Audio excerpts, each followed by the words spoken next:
Good morning, my name is Emer O'Reilly. I'm the Workplace Diversity Programme Officer for Glen, the Gay and Lesbian Equality Network. I want to welcome you all to AIR and to thank AIR, our gold sponsor, for hosting us here today. I'm delighted to see so many of you here for the workshop, and indeed there are people from not just in Ireland but also around the world who are logging on to the webinar today to learn more about the Workplace Equality Index. The Workplace Equality Index, as many of you know, is a benchmark for employers to measure their progress on LGBT diversity and inclusion in their workplace, and also to tackle discrimination. It's a really fantastic benchmark to support employers at every stage of their journey, so they can progress and achieve higher performance on LGBT diversity and inclusion. So today the workshop will be approximately an hour long, and I'll share insights about completing the Workplace Equality Index, and some learnings from the participants from last year as well to support you complete the index and get the best out of it ultimately as well. So to begin, last year in 2015 we launched the Workplace Equality Index, and we announced the top 5 best places to work for LGBT diversity and inclusion. We also had leadership awards, and we had a special recognition award as well for trans inclusion, which Trinity College Dublin won. These organisations are really good examples of participants that both excelled in terms of their actions and impact on LGBT and diversity and inclusion, but they also submitted really fantastic submissions as well. So throughout the workshop, I'll share some of the tips of how they produced and submitted really excellent applications for the index as well.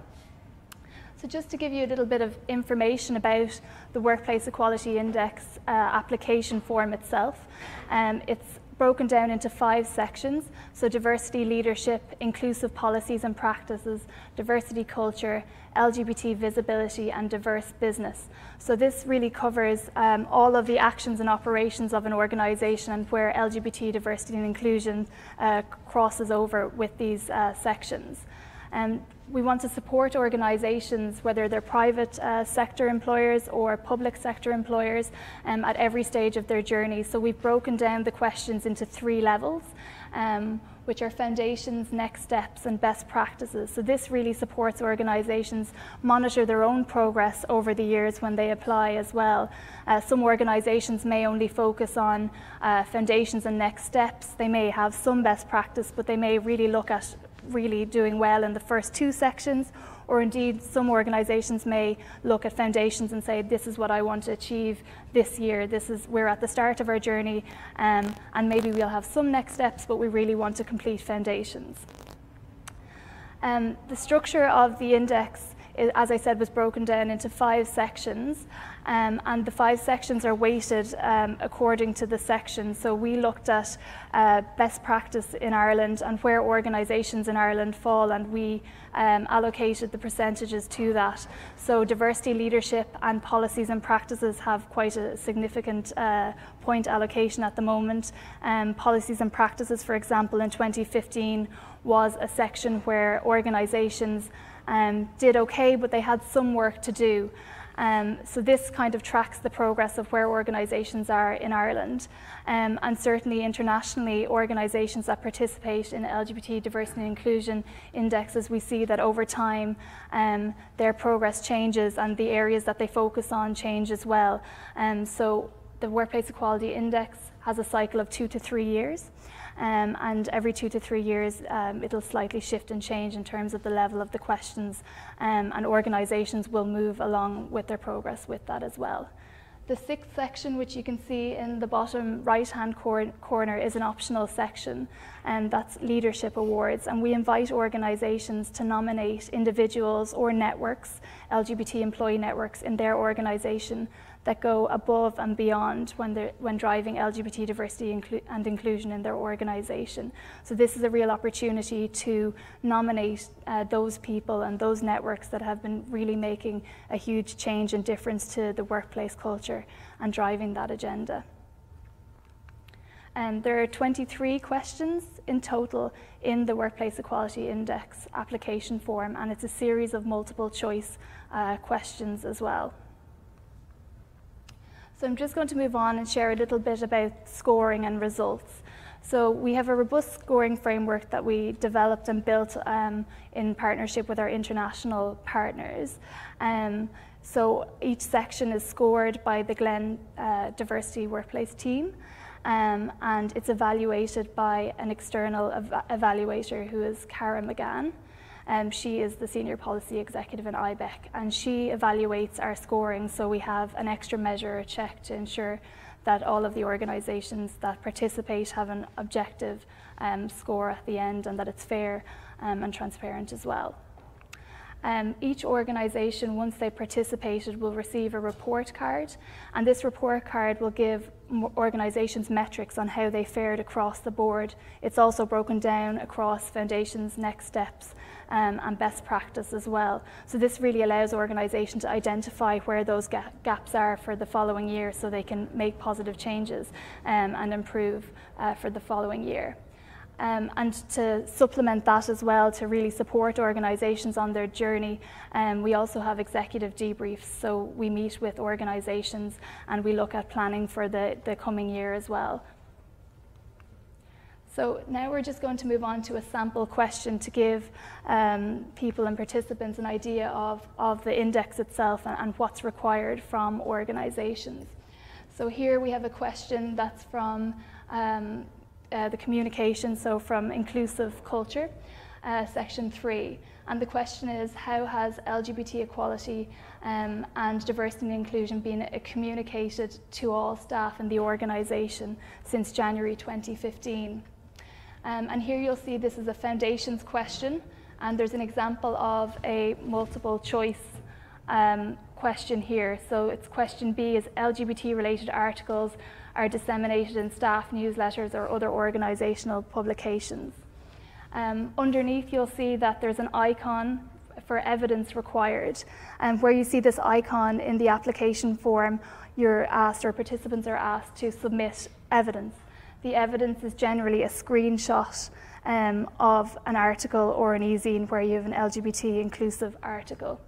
And to give you an example of the type of evidence that we are looking for, here you'll see 2 examples of e-zine articles from 2011 that we've taken just to illustrate what kind of evidence we're looking for.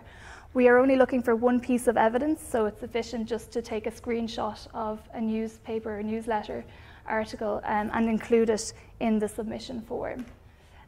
Just to note that this year all questions in the survey refer to the period 1st of January 2015 to June 30th, 2016.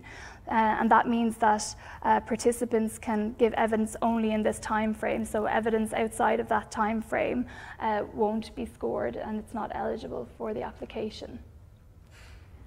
I'm just going to move on to a next steps question now from the policies and practices section. And this is question 2B. How does your company ensure that all benefits offered to staff are available and accessible to all staff regardless of sexual orientation or gender identity?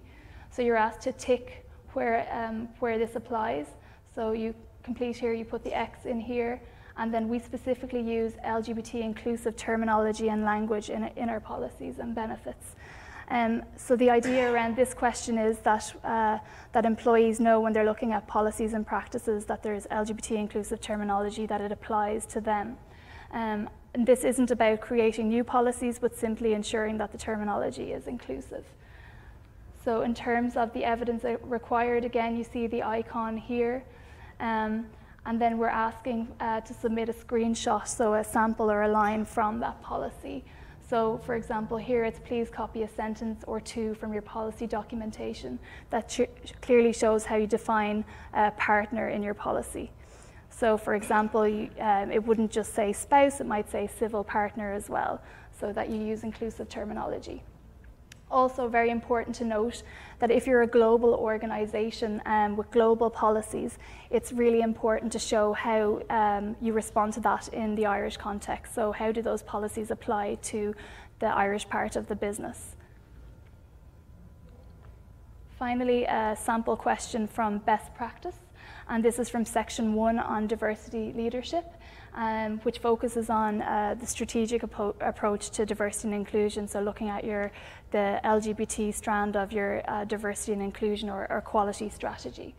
And the question 1, which of the following does your company have in place to ensure a strategic approach to your work on LGBT equality and D&I? So again, it's please tick all that apply. And for best practice, one of the questions is any of the above strategy, so any of your LGBT diversity and inclusion strategy or action plan that's reviewed at board level. So here we're asking organisations to give evidence of how it's been reviewed at board level. So for example, that might be a screenshot of a board report, and organisations are free to redact sensitive information. We're only looking for the relevant information that shows that at board level that the LGBT diversity and inclusion strategy or agenda has been discussed and progressed.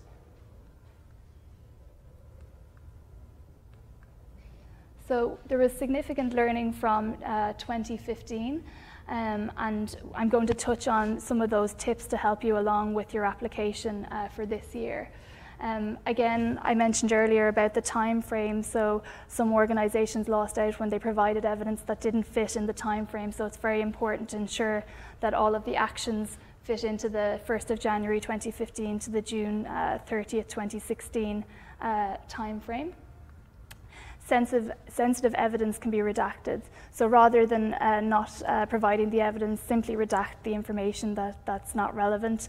That's really important. I know some participants last year lost out on that. They felt that they couldn't submit that information. Leadership. So section 1 refers to leadership, and it's very important that you can show and give evidence of how leadership are contributing to the LGBT diversity and inclusion agenda. And specifically senior leaders. So we've been very clear this year to refer to CEOs, country managers, secretary generals, and heads or directors of departments or functions as well. So it's very important to be able to show that that support and engagement rather than simply an organisational engagement. And I'll give you an example of that. For example, an all-staff communication that comes out specifically from a senior leader. So that would fit into a communications part on leadership.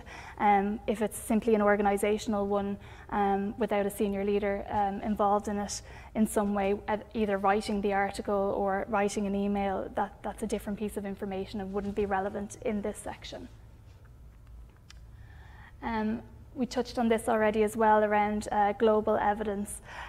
So supporting evidence must clearly show what impact it has in the Irish context. So for example, the global diversity policy internationally, that you can show how it's been adapted and implemented in Ireland. So often global organisations will have their own diversity and inclusion policy for Ireland specifically, and it ties into the global one. So it's just to be very clear on that if you're a global organisation. So this is a really important point for a lot of organisations. In 2015, a lot of participants submitted an LGBT employee network action plan for their diversity strategy. So we see those as very different. An organisation has a diversity and inclusion strategy with an LGBT strand, and their LGBT employee network will also have an action plan that feeds into that overarching strategy. So it's very important in section 1 to be able to refer to the organisation's LGBT diversity and inclusion element of their strategy. And later on in section 4, organisations who have LGBT employee networks will be able to submit their action plan and strategy.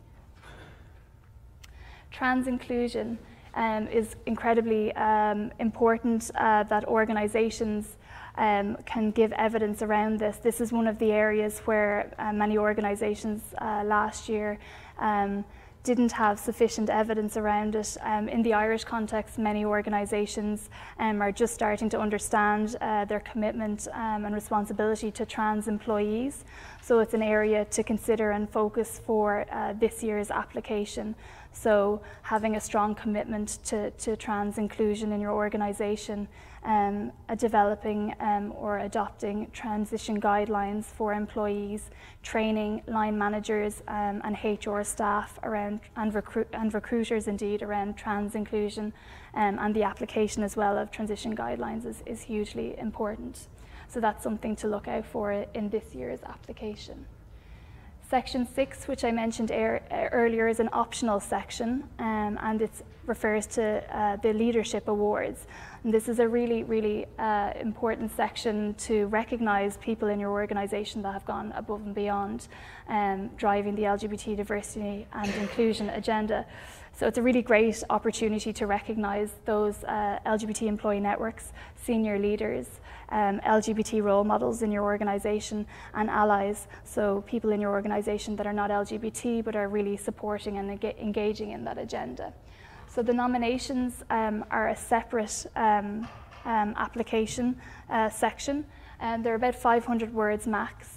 Glenn shortlist the highest performing nominations or applications, and an independent panel of judges from across business and human rights adjudicate then or evaluate the shortlisted applicants.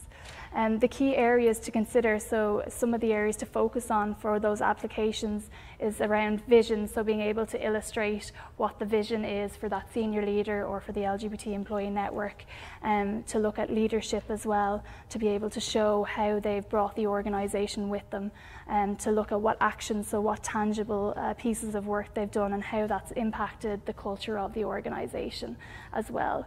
I think it's very important as well at this point to say to allocate significant time to this section as well. It is the last section, but it's very much worthwhile to take some time out to look at that section individually, or indeed ask one person in your organisation to review that section individually as well. More of the learning around the leadership pieces, as I mentioned, is that it's a standalone application, so really treat it like that. Ensure that the answers are detailed as well, that you're able to give those clear examples around vision, leadership, action and impact, so use that frame of reference to complete it. And the judging panel, this is very important, they don't have access to the rest of the application, so they will only see the shortlisted nominee applications. So all the work that you've included for the rest of the application isn't there, so they won't have that reference, so it's important to really give your best for that section as well. I've just put a sample answer structure together just to give you a sense of what that application or for the nominee for Leadership Awards will look like. So for the LGBT Employee Network of the Year, give some background around the network, its establishment and how it grew, look at the vision, so what is the mission statement of the network itself, their key objectives, what they want to achieve, how they're connecting that to the overall objectives of the business, look at that engagement piece as well, so how are they engaging internally and changing the culture, and also how they're making an impact externally as well. And then to finish off, to summarise, it's to go back to that impact piece again, so really how have they made a difference to the organisation. This is a piece of best practice around completing the application form, and organisations approach it very differently. I was just speaking to Michelle in AIR earlier, and their approach around it is to put out a call for volunteers as part of their network to join them in a group. And they've split up each section, and they have somebody that's project managing it, so reviewing it as well. And this is really best practice around applying for the index. So cutting it up into manageable chunks. HR might look at the policies and practices piece, they're best placed to do so. The CSR piece and communications piece will go to a CSR person, or indeed people that are in your marketing or communications department, or whoever that person might be. Equally with diverse business, people who are involved in the supplier process, for example, so people who know about supplier policies and tendering. So it's a really really great opportunity to bring in people from across the business to engage them, or from across your organisation to engage them in a positive way in the application, and to follow through as well with the awards and then the report card as well to show them the performance and the progress. So when you're applying for the next year, that these people or departments are really engaged in it and see it as a very positive process that they can buy into as well. Finally, there's a piece about applying. So we have two options for applying, either by email, that you can send us your application via email with all of your evidence included in the document, or you can use Dropbox as well. And there's more information about how to apply on the completion guide as well that you can get online at www.workplaceequality.ie. Finally, the very important dates. So of course the deadline is very important, not to miss the date. So it's 30th of June 2016. This gives organisations sufficient time to complete the application form. We've given a good chunk of time from January to June to help organisations along. And certainly if you have questions along the way, please do get in touch with us and we'll be happy to support you around it. The awards are happening in September 20th. So that's a really exciting event and opportunity to come along.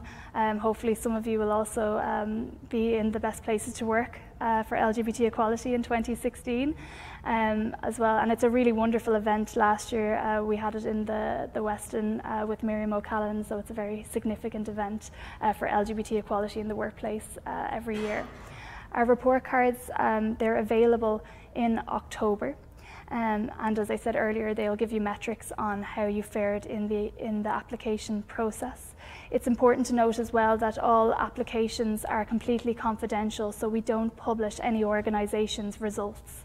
So we do name a top or best places to work for LGBT equality, but we don't publish anyone's results. So these are individual report cards that are sent to applicants.